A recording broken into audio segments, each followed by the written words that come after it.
नहीं, बोलने को आया है, पीरू ने झड़कते लहजे में कहा। तुमको कल दोपहर 12 बजे तक का टाइम देता है। 12 बजे के नीचे अभी उधर पाड़े पर रोकड़ा भेज देगा। नहीं भेजने का है तो अपन इधर ही खड़ा है। जरूर किसी कुत्ते के बच्चे ने तुम्हारा कान भरा है। पहले अपन का बात सुन लो दादा। रोकड़ा मिलने पर अपन एकदम सुनेगा। पीरू ने चश्मो जोन में चाकू निकाल लिया और दीना की तरफ उछालते हुए बोला, अपन बंबई आ गया है दीना। तुमको कोई शक पड़ा है तो अभी दूर कर सकता है। चाकू जमीन पर गिर जाता, मगर दीना ने झुक के चाबुक दस्ती से उचक लिया। चाकू बंद करके उसने पीरू की तरफ बढ़ा दिया और बेहिस्सो हरकत उसे देखता रहा। कमरे में मौजूद हर शख्स साकित खड़ा था। अभी कोई और है तो अपन इधर ही है। चला जाए तो बात को बोलियां मत बोलना। किसी तरफ से कोई आवाज नहीं आई। पीरू ने चाकू जेब में रख लिया और पलट के कमरे से निकल आया। चंद कदम जाने के बाद उसे कुछ ख्याल आया। वो दोबारा उनकी तरफ गया। सब जूं के तू खड़े थे। पीरू ने चुम्मी का नाम पुकारा। पुख्ता उम्र गाने वाली सिमटी सिमटाई सामने आ गई। उसके सलाम करने से पहले पीरू ने जेब में हाथ डाल के उसके हाथ में कुछ थमा दिया। पीरू की मुट्ठी बंद थी। चुम्मी ने भी मुट्ठी बंद ही रखी और झुक के दोबारा पीरू को सलाम किया। बाहर टमटम हमारे इंतजार में खड़ी थी। हम कलाबे पहुंचे तो 1:30 बज रहा था। कलाबे के पाड़े पर अंधेरा छाया हुआ था, लेकिन पीरू को वहीं गोदी वाला नामी पाड़े का एक आदमी नजर आ गया। उसकी जुबानी मालूम हुआ कि पाड़े के दादा जॉर्जी ने कच्ची शराब और जुए का एक और ठिकाना बना लिया है। यहाँ का पाड़ा खासा बदनाम हो गया था। पुलिस आए दिन जॉर्जी को परेशान किया करती थी, इसलिए जॉर्जी दूसरी जगह बैठने लगा है। वो दूसरा ठिकाना भी ज्यादा दूर नहीं था। टमटम भी हमने नहीं छोड़ी थी। कुछ ही देर में हम वहां पहुंच गए। ये समुद्र के किनारे किनारे झोंपड़ियों और कच्चे पक्के मकानों पर मुश्तमिल इलाका था। मछली की बू हर तरफ फैली हुई थी। टमटम कुछ दूर पहले रुकना पड़ी। बाकी रास्ता हमने 2-3 अंधेरी गलियों से गुजर के तय किया। गोदी वाला हमारे साथ था। गली में अंदर आके वो एक जगह रुक गया। यहाँ गली खत्म हो जाती थी। सामने की कोठरी पर गोदी वाला की तीसरी दस्तक से दरवाजा खुल गया। ये कोठरी बस देखने की थी। अंदर एक और दरवाजा था। वहां के आदमी ने किसी तामुल के बगैर दरवाजा खोल दिया। दरवाजे के पार मंजर ही दूसरा था। मेरी आंखों के लिए एक तमाशा सा। बंबई में ऐसा कोई ठिकाना मैंने पहले नहीं देखा था। दरवाजे से कुछ फासले पर एक कशादा हाल बना हुआ था। खुला हुआ बेदर हाल।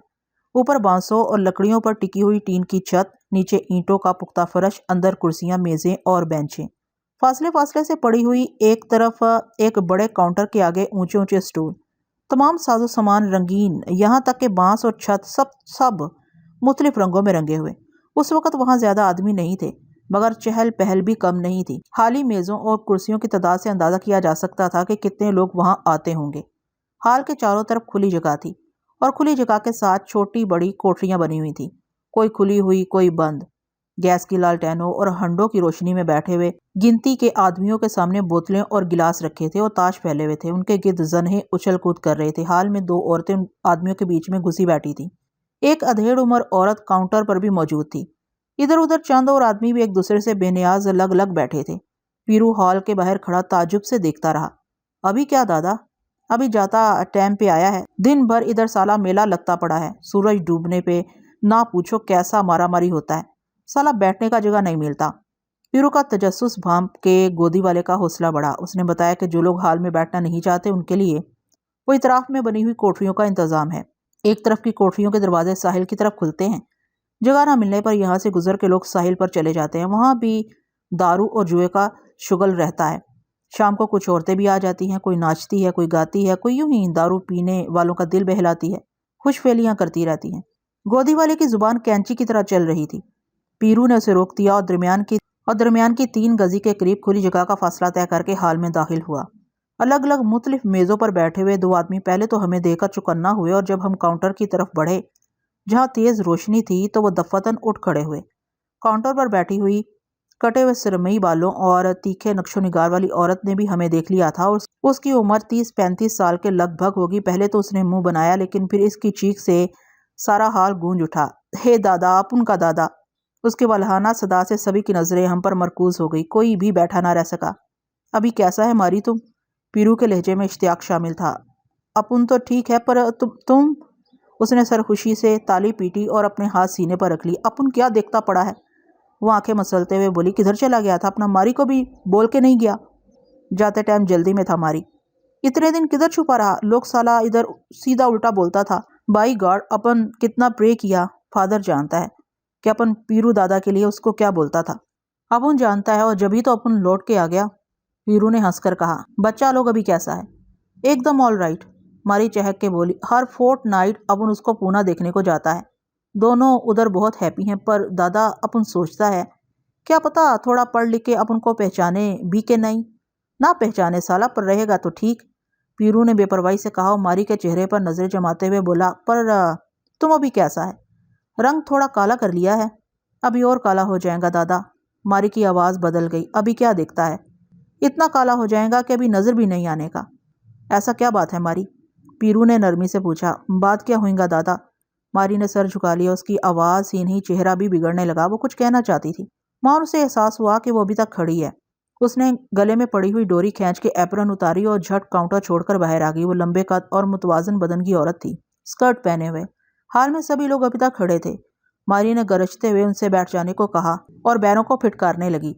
जानता नहीं, अभी कोई तुम्हारा बाप आया है। उसने उनसे सामने की मेज साफ करने और जो कुछ है सबका सब उठा लाने को कहा। अब इधर अपन के पास विलायती भी है। मारी ने उखड़ी उखड़ी सांसों के दरमियान पीरू से पूछा, जोकर चलेगा कि काला कुत्ता? पीरू ने उसे मना किया कि वो ज्यादा देर के लिए नहीं आया। ऐसा कैसे होएगा? मारी नागवारी से बोला, इतने दिन बाद आया और इधर तो पहला दफा। थोड़ा खा पी के जाने का है। अपन क्या बोले? अपन को तुम्हारा कैसा इंतजार था? उधर पाड़े का लोग बाग बोला होगा अपन उधर 2 दफा पाड़े की तरफ भी गया था। पीरू ने उसे बताया कि अभी वो अपने पाड़े की तरफ गया ही नहीं। पाड़े नहीं गया, सीधा इधर को आया है। हाँ हाँ, अभी समझो सीधा इधर ही को आया है। पीरू ने सपाट लहजे में कहा। अपन को जाजी से थोड़ा काम है। किधर है वो? कौन सा जाजी? मारी होंठ सुकोड़ के बोली। क्या बोलता है? पीरू ने तुर्शी से कहा, अभी जिस जाजी को तुम पूछने आया है वो इधर ना ही है। इधर दूसरा जाजी है। पीरू ने एक लंबी हंकारी भरी। जिस जाजी को तुमने अपन का हाथ दिया था वो अभी किधर है? वो तो हलास हो गया दादा। मारी की आवाज़ टूटने लगी। अपन समझता है मारी, अपन खूब समझता है और अभी इसीलिए इधर आया है। पीरू ने बिछड़ी हुई आवाज़ में कहा, अभी किधर है वो? इधर ही। इधर ही किधर? इधर किसी ड्राम में उल्टाम पड़ा होगा साला। जाके उसको बोल दे, अपन उसको देखने का है। अभी सिंह कितना आगे को निकल आया है। बहरों ने बोतलें, गिलास, भुना हुआ गोश्त और मूंगफली जाने क्या क्या मेज पर रख दिया। पीरू का हाथ पकड़ के मारी कुर्सी पर बैठने के लिए इसरार करने लगी। अब उनको जल्दी है मारी, उसको जाके बोल दे कि दादा आया है। पीरू ने तुंद लहजे में कहा। अभी किसको बोले दादा? मारी के होंठों पर फीकी मुस्कुराहट फैल गई। वो 2 बाटलियां लेके उधर कोठरी में बंद पड़ा है। 2 बाटलियां लेके? दूसरा भी अभी बाटली माफिक है दादा। दोनों का नशा तेज होता है। मारी रूहानसी हो गई। और तो इधर काय को बैठा है? अपन तो पुराना हो गया। दोनों बाटली में थोड़ा थोड़ा फर्क है दादा। पुराना होने पर एक का नशा बढ़ता है, एक का उतरता है। वो तेरा सामने छोकरी लोग को ले जाता है और तू देखता पड़ा है। तो अभी गीदड़ का औलाद कब से हो गया? मारी के होंठ फड़फड़ाने लगे। अब उनका टाइम निकल गया दादा। सब टाइम टाइम का बात होता है। वो डूबे हुए लहजे में कहने लगी कि जाजी इतनी तेजी से आगे बढ़ा के वो देखती रह गई। उसने जाजी को लौटाने, उसके साथ चलने की बहुत कोशिश की, लेकिन वो हार गई। अपन अभी क्या करता? वो गिरफ्ता आवाज में बोली। अपन जाजी दादा को जानता था, जाजी सेठ को नहीं, भड़वा जाजी को नहीं जानता था। अभी भड़वा भी बन गया वो? पीरू चौंक के बोला। इधर तुम क्या देखता पड़ा है? मारी जहर हंस से बोली। अभी पीछे 2 कंजरी लोग बैठा है, बहुत सा कोठरी में बांधा और बहुत सा इधर यार लोग के साथ उनके ठिकाने पर चला गया है। अखा आधा पगार पार्टनर है जाजी। अभी फारस रोड से कई कंजरी लोग उठ के इधर आ गया है और आके आगे पीछे बस गया है। और प्राइवेट छोकरी लोग अलग है। जाजी पहले उनका ट्राई करता है, फिर इधर धंधा करने का लाइसेंस देता है। पीरू की आंखों से इस्तराब झलक रहा था। अभी जाजी ऐसा कुत्ता दादा, कुत्ता कैसे बन गया? मारी मारी बमुश्किल अपने आंसू रोक सकी। टूटी फूटी आवाज में बताने लगी कि कुछ अरसे पहले अपने एक रिश्तेदार की दावत पर जाजी गवा गया था। 10-15 रोज क्याम के बाद वापस आया तो बिल्कुल बदला हुआ था। लेकिन मारी ने हौसला अफजाई नहीं की। चंद महीने बाद विकी खुद बम्बई आ गया। पीरू इस दौरान बम्बई में नहीं था। मारी ने उसके पाड़े का चक्कर भी लगाया, लेकिन नाकाम वापस आई। कोई पीरू का पता भी उसे न बता सका। उस जमाने में पीरू के बारे में तरह तरह की अफवाहें बम्बई में गश्त कर रही थीं। उनमें से एक ये भी थी कि पीरू को खत्म करके माची उसके पाड़े पर काबिज हो चुका है, या पीरू कहीं मारा गया है और माची उसकी मौत को छुपा रहा है। किसी को यकीन नहीं आता था कि पीरू बहुत सौ से कह सुन के गया है। माची ना तो ये अफवाहें रोकने में कामयाब हो सका, ना शहर के पहाड़ों पर अपनी गिरफ्त मजबूत रख सका। वो अभी तक सिर्फ 3 पहाड़ों ने भत्ता बंद करने का फैसला किया था, लेकिन दूसरों पर भी माची का असर कम हो रहा था। इसकी वजह खुद माची था। उसकी नातजुर्बाकारी, मिजाज की तेजी। लोग उससे हार भी कहते थे कि पीरू को अपने इतने बड़े पाड़े की निगरानी के लिए माछी ही क्यों नजर आया, वगैरह वगैरह। जार्जी ने विकी को रोक लिया और उसकी मदद से उसने सस्ते दामों ये जगह हासिल की। यहाँ इलाके में पहले से शराब की भट्टियां काम कर रही थी और ये जगह साहिल पर होने की वजह से ज्यादा दिलकश और महफूज थी। विकी ने ये कोठरियां खास तरह से बनाई कि ताकि ताकि एक तो पुलिस की नज़रों से ओझल रहें, दूसरे तखलिया चाहने वालों को दूर ना जाना पड़े। पुलिस छापे की सूरत में फरार के कई रास्ते थे और पुलिस आने का तो सवाल ही नहीं था। जार्जी ने हर तरफ का ख्याल रखा था। 5 महीने पहले ये काम शुरू किया गया था। 2 महीने में सब कुछ तैयार हो गया और पैसा भी कोई खास सरफ नहीं हुआ। जार्जी को अंदाजा नहीं था कि विकी ने उसके लिए सोने का दरख्त लगा दिया है। विकी ने हर चीज के निरख भी खुद तय किए और वाजबी। विकी के मशवरे पर जार्जी ने शहर के बाज मुंतखब दादा हरीत के उसके अशरत कदे पर तैनात कर दिए। बाई कला और अंधेरी के दादाओं को भी उसी ने वर्गलाया और पीरू के पाड़े से वाबस्तगी खत्म करने में पहल भी उसी ने की। माछी ने जाने क्या सोच के यह अहम बात दरगुजर कर दी। इससे जार्जी और शेर हो गया। कई मौक़ों पर मारी ने एक बीवी की हैसियत से उसे रोकने बाज रखने की कोशिश की, लेकिन जैसे जैसे जार्जी बढ़ रहा था मारी छोटी होती जा रही थी। उसने अपने दोनों बच्चों को पूना के हॉस्टल में दाखिल करा दिया था। उनके लिए उसे पैसों की जरूरत थी। इधर उधर खबारी के खौफ से मारी के बकौल वो अपने शोहर का पीछा करते करते यहाँ तक आ गई और अब काउंटर पर बैठी शराबियों के लिए पैमाने बनाती है और कंजरियों की पगार का हिसाब रखती है। जार्जी के मुतय्यन किए हुए दादा यहाँ आने वालों को बेकाबू होने से रोके रखते हैं। जार्जी की देखा देखी बांद्रे के दादा ने भी ऐसी एक जगह खोलना चाहिए थी, लेकिन जार्जी के जरा खरीदों ने शुरू ही में सब कुछ तहस नहस कर दिया। जार्जी अब कलाबे के पाड़े में दिन के वक्त बस चंद घंटों के लिए बैठता है और तीसरे चौथे दिन इलाके का चक्कर लगाता है। उसने एक पुरानी मोटर खरीद ली है। रोज शाम को यहाँ आ जाता है और पीता रहता है। रात गए किसी भी कोठरी में जाके डूब जाता है और अकेला नहीं।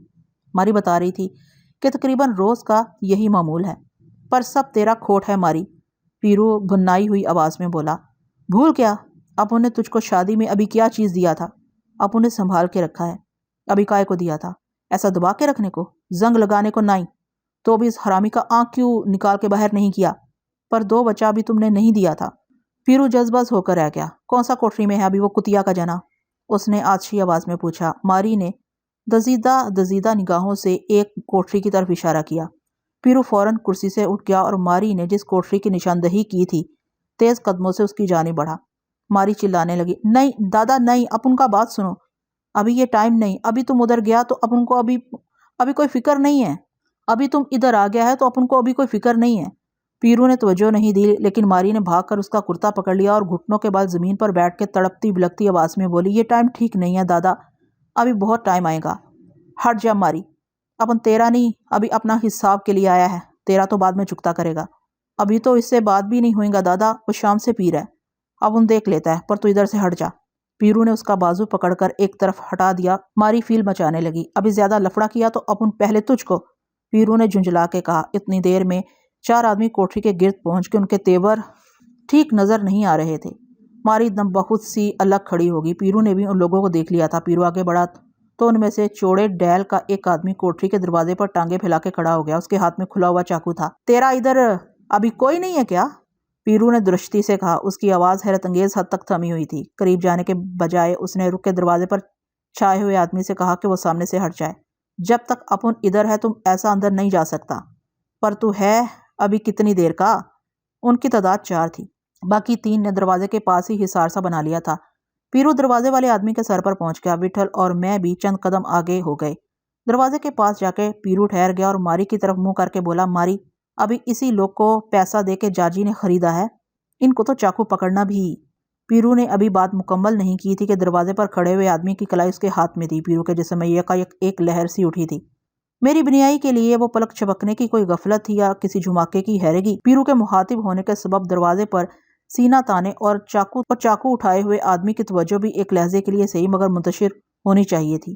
पीरू को इसी लम्हे की जरूरत थी। उसने मुंह फेरे फेरे झपटते हुए हाथ से उसकी कलाई पर पंजा डाल के इतनी जोर से जमीन पर झटका दिया था कि कोई भी ना तवाजुन कायम रख सकता था ना होश बजा। पीरू को शुबा था कि दूसरा करीब खड़ा हुआ आदमी अपने साथी का हशर देख के इस्तरारी हालत में उसकी तरफ बढ़ सकता है। हालांकि दूसरे आदमी की तरफ से पीरू को इतनी मोहलत जरूर मिलनी चाहिए थी कि उसके आदमी से ओहदा बरा हो सके, मगर वो उठाई गिरे थे। बाकायदा किसी पाड़े से बंधे हुए मालूम नहीं होते थे। कोई दादा होता तो पीरू के निपटने का इंतजार करता। वह चाकू ताने पीरू की तरफ झपटा। पीरू ने अपनी गिरफ्त के आदमी को छोड़ने की बजाय दूसरी मर्तबा झटका देके उसके सामने डाल दिया। दूसरे आदमी के झपटने और पहले आदमी को उसके आगे डालने में एक लम्हे का भी फर्क नहीं होना चाहिए था। एक एक लम्हे का हिसाब पीरू के जहन में होगा जब भी उसने ये इकदाम किया। हरचंद के इसमें उसके लिए इतना खतरा नहीं था जितना उसके पंजे में कसे हुए आदमी को चाकू लग जाने का अंदेशा था। दूसरे ने पीरू पर चपटने का इरादा ही किया था कि पीरू ने इधर पहले को झटका दे दिया। दूसरा बढ़ने का इरादा कर चुका था, उसके लिए लौटना मुश्किल था। बस यही है कि मुकाबिल को कोई इरादा अपने लिए बेहतर मालूम हो तो उसे और पुख्ता और यकीनी बनाने की कोशिश की जाए। पीरू से एक लम्हे की जल्दी हो जाती तो बढ़ने वाले आदमी को लौटने के लिए कुछ वक्त मिल जाता। उसे यकीन था कि पीरू से बढ़ता देख के उसके साथी को छोड़ के अपने बचने की फिक्र करेगा। उससे कहीं चूक जरूर होगी, मगर उसके वहमो गुमान में भी ना होगा कि पीरू उसके साथी को जूं का तू थामे रखेगा और उसमें उस ग्रां डील को हाथ के बल उठा के पटकने का जोर मौजूद है। अंदाजे की गलतियां ही आदमी को पशेमान करती हैं। आखिरी लम्हे में उसे मुतजलजल हो जाना चाहिए था। बिल्कुल आखिरी लम्हे में उसने खुद पर काबू पाने और हाथ में दबे हुए चाकू के किसी बेख्तियार निशाने से अपने साथी को बचाने की कोशिश की। वो इससे टकराते टकराते और इस पर गिरते गिरते रह गया। उसने तिरछे होकर किसी और तरफ निकल जाना चाहा। पीरू ने उछल के उसके कोले पर ज़रब लगा दी। वह ज़मीन पर लुढ़क गया क्योंकि पहले ही अपना तवाज़न अस्तवार करने की कश्मकश में था। जितनी देर में वह ज़मीन से उठता, पीरू की दूसरी ज़रब ने उसे बेहवास कर दिया। उसका चाकू आगे जाकर गिरा। पीरू को बाकी दो का भी ख्याल होगा जो एक एक करके या एक साथ उस पर टूट सकते थे, लेकिन वो पर तोले खड़े रहे। उनके तामुल की एक वजह नहीं थी। ये एतमाद के उनके दो साथी कम नहीं पड़ेंगे, इत्मीनान के मैं और विठल अलग खड़े हैं। इधर मारी ने पीरू को रोकने के लिए चीखना शुरू कर दिया था। मेरी और विठल की खामोशी ने भी मुमकिन है उन्हें कुछ गैरत दिलाई हो। उनकी मालिका मारी भी सामने खड़ी थी। एक औरत, दो और औरतें भी मौजूद थीं। कुछ दूसरे लोग भी थे। उनके सामने जिल्लत उठाने का कोई एहसास उन पर गालब ना आ गया हो। उन्हें यह हदशा भी होगा कि उनकी शमूलियत पर मैं और विठल तमाशाई नहीं बने रहेंगे। उन्हें क्या मालूम था कि हमें अपनी जगह से हरकत करने की ज़रूरत ही नहीं है। हमने तो चाकू भी नहीं निकाले थे। पीरू अकेला ही उनके लिए काफ़ी था। दो चार और मजीद हो जाते तो भी पीरू को कोई दिक्कत पेश न आती। पीरू ने मौका ही कितना मिला था। देखते ही देखते दोनों हरावल ज़मीन पर पड़े करा रहे थे। पहले का बाजू शाने से उखड़ गया होगा। अपनी ग्रां जिस्मी के सबब उसे चोट और गहरी लगनी चाहिए थी। दूसरे का जिस्म इतना भारी नहीं था, लेकिन शायद उसके सर पर चोट लगी थी। वो बेदम सा हो गया था।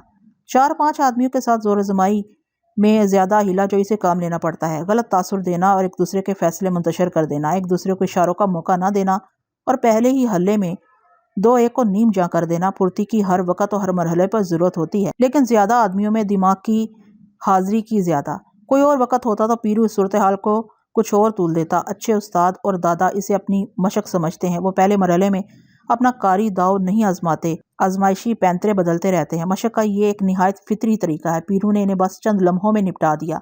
वैसे वो ज़्यादा वक्त के थे भी नहीं। पीरू को आगे उनके सामने जाना भी नहीं चाहिए था। बेहतर था कि वो मुझे इशारा कर देता, बाद में उसे गालबन इसका एहसास हुआ हो। पीरू ने दूसरे के कोले पर 2 ज़रबे लगा के तीसरी ज़रब दरवाजे पर लगाई। दरवाज़ा चौपट खुल गया। अंदर बहुत धीमी रोशनी थी। पीरू तेजी से अंदर दाखिल हो गया। अंदर से हड़बड़ाती चौंकती चीखें सुनाई दी। चंद लम्हों बाद ही पीरू बाहर आ गया। वो अपने पंजे में जाजी की गर्दन दबोचे हुए था। सांवले रंग और सजल जिस्म का जाजी देखने में नौजवान लगता था। उसकी आंखें चढ़ी हुई थी, जुबान बाहर निकली हुई थी और लंबे लंबे बाल बिखरे हुए थे। वो तकरीबन उरियां था। पीरू ने बाहर आकर उसे जमीन पर धकेल दिया। वो ऊंधा गिरा। जाजी बुरी तरह बुखलाया हुआ था और छपकती पलकों से इधर उधर देखने और कुछ समझने की कोशिश कर रहा था। मारी ठीक कह रही थी। वो शराब में सरतपा डूबा हुआ था। पीरू ने जब उसके बाल पकड़ के जमीन से उठाया तो उसे कुछ होश आया। दादा, पीरू दादा, वो बहकती अटकती जुबान में बोला। तो तुम इधर? उसकी आंखें दहशत से फट गई थी। पीरू ने उसके बाल छोड़ के बेदरेख तमाचे मारने शुरू कर दिए। जार्जी पहले ही लड़खड़ा रहा था। चंद तमाचों में जमीन पर लौट गया। फिर उसने उठना चाहा तो पीरू ने ठोकर मारी। इस स्ना में चादर लपेटे मुंह छुपाए एक औरत ठुठकती हुई कोठरी से बरामद हुई और बेतहाशा एक तरफ भाग गई। वो भागती चली गई। पीरू ने कुछ तौकफ किया और मुसरफ निगाहों से हमें देखने लगा। विठल ने आहिस्ता से पास जाके उसकी पीठ पर हाथ रख दिया, उसे मेरी तरफ ले आया। जाजी दोबारा जमीन से उठ गया और अपने पैरों पर खड़े होने की तकोदो करने लगा। वो खड़ा भी हो गया। अब किसी हद तक उसका नशा हरन हो चुका था, लेकिन उसकी हालत इस लायक नहीं थी कि उसे कुछ कहा सुना जा सकता। उसे खुद ही सब कुछ समझ लेना चाहिए था। पीरू ने भड़कती आवाज में मारी को मुखातिब किया और वही कहा जो उसने बाइक ला के दादा दीना से कहा था, और उसको बोल देना कि कल से इधर एक भी कंजरी लोग नहीं आने का। भड़वागिरी करना है तो अभी इसको सीधा फारस रोड भेज देगा। पीरू ने मारी को ताकीद की। अपने पाड़े पे आने से पहले जाजी कलाबे का पाड़े नहीं जाएगा, समझा? मारी हिजानी अंदाज में सर हिलाने लगी।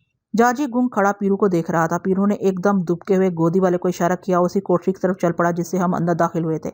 हम कोठरी से निकल आए थे। मारी दौड़ती हुई गली में आ गई। पीरू के करीब आके वो किसी मुजरिम की तरह खड़ी हो गई। उसका सारा बदन हाँफ सा रहा था। अभी क्या है मारी? पीरू ने बरगिश्तगी से पूछा। दादा, अभी अभी अपुन से कोई गलती हो गया है क्या? वो धड़कते हुए होंठों से बोली। पीरू का जिस्म बल खा गया। उसने बढ़ के दोनों हाथों से उसका सर पकड़ लिया और माथे को बोसा दिया। गलती अपुन से हुआ है। वो उसके सर पे हाथ फेरते हुए बोला।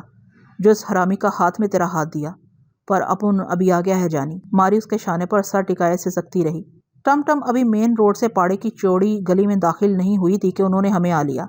4 बजने वाले थे। सड़कों पर सन्नाटा तारी था। घोड़े की टापें दूर दूर तक गूंज रही होंगी, इसलिए वो भागते हुए सड़क पर आ गए थे। उन्हें जैसे यकीन था कि आने वाली टमटम में हमारे सिवा कोई नहीं होगा। बस हम पर नजर पड़ने की देर थी। हर तरफ शोर फूट पड़ा। हम वहीं उतर गए। उनकी चीखों पुकार सुन के गली के और बहुत से आदमी भी जैसे गजर सुन के अपनी अपनी कमी गाहों से निकल आए। माछी, गुलिया, लक्ष्मी, शामू, जुमरू, टिंगू, छेदा, शम्मे, लखे, जोरा और जाने कौन कौन, उन सब ने हमें चारों तरफ से घेर लिया और उछलने कूदने लगे। तरह तरह की आवाजें निकालने लगे। उनके चेहरों पर खून तमतमा रहा था। चमकती आंखें, धड़कते सीने। ऐसा मालूम होता था जैसे पीरू कोई बहुत बड़ी मुहिम सर करके लौटा हो, जैसे वो उसकी आमद से कतई मायूस हो चुके हों। कहाँ अंदाजा था कि दोनों बातें अपनी अपनी जगह किस कदर दुरुस्त हैं। पहाड़ी की इमारत रोशनियों में डूबी हुई थी। बिल्कुल रत जगह का मंजर था। इमारत के साथ बाहर लंबे चबूतरे पर दरी बिछी हुई थी। रात भर वो वहीं बैठे हमारा इंतजार करते रहे होंगे। चबूतरे के पास गली और सड़क के नुक्कड़ पर शर्फी दादा की चाय और पान की दुकान अभी तक खुली हुई थी। उनका जोर नहीं चल रहा था कि वो हम तीनों को कंधों पर सवार करके पाड़े में ले जाएं। शोरगुल से गिरदोपेश के सोए हुए मकान भी जाग गए। दरवाजों और खिड़कियों से लोग झांकने लगे। अंदर पाड़े का दलान, सेहन और बरामदा भी तेज रोशनियों से मुनव्वर था। दरमियान में पीरू की खाली चौकी चांदनी बिछाए पीरू की मुंतजर थी। विठल के लिए हुक्का भी रखा हुआ था। पीरू ने चौकी पर कदम रखने से पहले विठल के लिए जगह छोड़ दी। विठल ने कोई तारुज भी नहीं किया। हमारे बैठते ही वो मिठाई के टोकरे और हार फूल ले आए। फूल इस कदर थे कि चौकी पर जगह जगह पत्तियां बिखर गईं। एक एक शख्स आके विठल और पीरू के पैर छूने लगा। विठल उनके सलाम के जवाब में कभी उनके शाने पर हाथ रख देता, कभी सर पर और कभी जानू पर। पीरू किसी के गाल की चुटकी भर लेता, किसी से सर टकरा देता और किसी के सीने पर मुक्का मार देता। उनके हाथ मेरे पैरों की तरफ भी बड़े थे, इसलिए मैं माछी के साथ एक कोने में बैठ गया था। बाले भी मेरे पहलू में था। थोड़ी देर में सुबह के आसार नमूदार होने लगे। सुबह तक सारा दलान लोगों से भर चुका था। उनमें पास पड़ोस के बहुत से लोग भी शामिल थे। वो उमड़ते और हुमकते हुए आते ही इश्तियाक को इस्तराब से पीरू को सलाम करते, उनका हाल पूछते, उसकी कमी महसूस होने का जिक्र करते और पूछते कि आखिर इतने दिन उसने किस मार के किस मजबूरी में लगा दिए। पीरू हंस हंस के टालता रहा, कहता रहा कि बहुत दूर गया था, इधर से बहुत दूर। क्या बताए, कभी बताएगा। उसे बहुत से महल्लेदारों के बल्कि उनकी औरतों और बच्चों के नाम भी याद थे। वो हर एक से पूछता कि उसके पीछे किसी ने उन्हें परेशान तो नहीं किया। कोई उसे अपनी माँ के मरने की खबर सुनाता, कोई अपने बच्चे की बीमारी की। किसी के यहाँ 4 बेटियों के बाद बेटा पैदा हुआ था, किसी से जिंदगी रूठ गई थी, किसी पर बहुत मेहरबान हो गई थी। वक्त ने कहीं कुछ तमाशा किया था, कहीं कुछ। वो उसे इस तरह सब कुछ सुना रहे थे जैसे बस आज का दिन है, फिर वक्त नहीं मिलेगा। गोया उन्हें दड़का हो के पीरू फिर कहीं ना चला जाए। अब हर तरफ उजाला फैल चुका था और जैसे जैसे उजाला बढ़ रहा था, लोगों की आमद भी बढ़ती जा रही थी। ये सिलसिला खत्म होने वाला मालूम नहीं होता था। दरमियान में पीरू ने विठल से और मुझसे कुछ देर किसी कमरे में आराम कर लेने को कहा, लेकिन ऐसे में नींद किसे आ सकती थी और अब नींद का कौन सा वक्त रह गया था। 7 बजे के करीब पाड़े के आदमी नाश्ते का एहतमाम करने लगे। वो किसी बारात की दावत की तरह सरगर्म नजर आते थे। फिर इतने बहुत से लोगों के लिए मिठाई, हलवा पूरी, तरकारी और चाय पर मुश्तमिल नाश्ते का एहतमाम उन्होंने इतनी जल्दी न जाने कैसे कर लिया। नाश्ता खत्म होते होते 8 बज गए। पीरू के जल्द उठने के आसार नहीं थे। मैंने सोचा विठल को याद दिलाऊं कि अस्पताल में मरीजों से मिलने के लिए 8 बजे से 11 बजे तक का वक्त मुकर्रर है, लेकिन ये सोच के खामोश रहा कि विठल को खुद ख्याल होगा। वो गाँव तकिए से टेक लगाए, पाँव फैलाए, हुक्के के कश लगा रहा था और आने वालों की तरह तरह के फसाने सुन रहा था। गुलिया देर तक उसके पैर दबाता रहा। टमटम के पाड़े की तरफ आते वक्त मेरे जी में आया था कि दरमियान में कहीं उतर के घर चला जाऊं। उस वक्त तो फिर भी ठीक था, मगर अब वक्त और निकल चुका था। वो सारी रात जागती रही होंगी। किसी ने हमारे इंतजार में खाना भी नहीं खाया होगा। बार बार अब्बाजान से पूछती होंगी, लेकिन अब्बाजान क्या बता पाते होंगे। मुमकिन है मौलवी अकरम ने यह देखकर उन्हें मुजीद के होटल का सारा किस्सा सुना दिया हो और लोग हमारी गैर हाजिरी को इसी सिलसिले की कोई कड़ी समझ रहे हों। अब्बाजान को चुलीन का घर नीज हमारा कोई और ठिकाना भी मालूम ना था कि वो हमारी तलाश में निकल खड़े होते। मौलवी अकरम, मुनीर अली और वो बार बार सड़क पर आते होंगे कि मैं कहीं बीच में टमटम से उतर जाता तो ठीक था, मगर मुझे कुछ अच्छा नहीं लगा। पीरू के ख्याल के अलावा हैदराबाद से ताकू में आने वाले भी मेरे इरादे में रुकावट का सबब बने। वो माटी की इत्तला के मुताबिक पाड़े में मौजूद थे। इस दौरान मुझे लक्ष्मी से बात करने का मौका मिल गया। लक्ष्मी ने उनकी पाड़े में मौजूदगी की तस्दीक कर दी थी। उसने बताया कि दोनों को ऊपर के एक खास कमरे में रखा गया। उस कमरे में दिन के वक्त भी अंधेरा छाया रहता है। कमरे की आवाज़ें कमरे ही में घुटकर रह जाती हैं। पीरू के इंतजार में उनसे कोई बात नहीं की गई। विठल और पीरू शायद उन्हें भूल गए थे। मेरा ख्याल था पाड़े पहुंच के वो सबसे पहले उन्हीं के पास जाएंगे, देखें वो क्या बताते हैं, किस तरफ इशारा करते हैं। मुझे यही जानने की बेकली थी। हो सकता है कि वो भी नवाब कुतुबुद्दीन अली के फरिश्तादा हों। खुदा करे ऐसा ही हो। रह रह के एक ही वसवसा मेरे दिल में खटकता था कि कहीं वो किसी और का नाम न ले दें। वह नवाब हशमत जंग का नाम भी तो ले सकते हैं। फिर बहुत कुछ टूट फूट जाएगा। इस सूरत हाल में हमारा दोबारा हैदराबाद जाना किसी तरह मुनासिब होगा। कोई और ना सही, खानम तो भी वहाँ मौजूद है। अगर वो हमारे साथ आ जाती तो कोई बात ना थी। जब 9 बज गए तो मुझसे बैठा ना रह सका। उधर जुलीन भी फरयाल के पास जाने के लिए सुबह से मेरा इंतजार कर रही होगी। मैं बैठे बैठे खिसकता हुआ विठल के पास चला गया, लेकिन मेरी जुबान खोलने से पहले ही उसने सर हिलाकर कहा, चलते हैं रे, अस्पताल नहीं जाओगे? मैंने तुनक कर कहा, अभी टाइम है। और बड़बड़ाते हुए बोला। मैंने सोचा कहूँ कि टाइम तो देखते देखते निकल जाएगा, मगर मैं चुप रहा। पीरू ने मुझे विठल के पास आते देख लिया था। वो इस वक्त बम्बई के पहाड़ों के कई दादाओं के दरमियान गिरा हुआ था और अपने पीछे पड़ने वाली पुलिस के छापों के तस्करे सुन रहा था। मैंने ना कोई लफ्ज़ कहा ना इशारा किया, मगर वो फौरन खड़ा हो गया। अभी किधर किधर दादा? उसके पास बैठे हुए आदमी हैरानी से बोले। आपन अभी जाने का है, पीरू ने खुरदरी आवाज़ में कहा और चौकी से नीचे आ गया। सब देखते रह गए। विठल भी कसमसाते हुए उठा। कोई शख्स बैठा न रह सका। पीरू का रुख बैरूनी दरवाजे की जानिब नहीं था। उसने विठल के आने का इंतजार किया और उसके शाने पर हाथ रख के इमारत के अंदरूनी हिस्से की तरफ बढ़ने लगा। मेरे जिस्म में कांटे चुभने लगे। अंदर जाने का मतलब यही था कि उसने उन दोनों को देखने का इरादा कर लिया है। उन्हें ज्यादा देर पाड़े में रोके रखना भी मुनासिब नहीं था। यह साफ साफ हफ्से बेजा था। पाड़े की इमारत खासी बड़ी थी, 3 मंजिलों और कई कमरों पर मुश्तमिल, किसी सराय के मानिक। इमारत का कभी हिस्सा खुला हुआ और कच्चा था। वहाँ पाड़े के आदमी जोर आजमाई करते थे और साल में 2-1 मरतबा तकरीबात मुनक्कद होती थी। हमारे गुजरने पर लोग एक तरफ हटते गए। बरामदे से होते हुए हमें कशादा और पुरसकून कमरे में आ गए। ये कमरा मेहमानों के लिए मखसूस था और पीरू कभी कभी यहाँ आराम करता था। माची भी हमारे साथ था। अभी कैसा है वो दक्कनी जोड़ा, उल्लू का पट्ठा? किसी तमहीद के बगैर पीरू ने माची से पूछा। कल लखा दिन से वो इधर ही है दादा। और कहने लगा कि एक दिन की बंदिश से वो बड़ी हद तक पिघले हुए लगते हैं। शुरू में उन्होंने बहुत चीख पुकार मचाई थी, मगर फिर खुद उनकी आवाज़ें दम तोड़ती गईं। वो अपना जुर्म पूछ रहे थे। कह रहे थे कि हमें यकीनन कोई बड़ा धोखा हुआ है। वो तो ताजर हैं और बंबई में कारोबार की गरज से आए हैं। माची के कहने के मुताबिक लक्ष्मी और गुलिया पाड़े के 2-3 आदमियों की मदद से उन्हें यहाँ लाने में कामयाब हो सके थे। पहले उन्हें वरगला के इलाके से करीब किया, फिर किसी जगह उनसे झगड़ पड़े। झगड़ने वाले दूसरे थे। उन्हें जद्दोकोब करके नीम जानी और बेहोशी के आलम में यहाँ लाना ऐसा दुश्वार नहीं था। माची तफसील बताने लगा। पीरू ने दिलचस्पी नहीं ली और हिदायत की कि वो उन्हें ऊपर तिकोने कमरे में पहुंचा दे।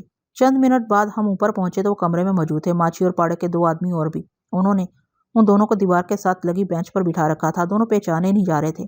शेरवानी और बास्कट के सिवा वो सफ़र के उन्हीं कपड़ों में थे जो अब निहायत हस्ता शिकस्ता हो चुके थे, जैसे हफ्तों के पहने हुए हों।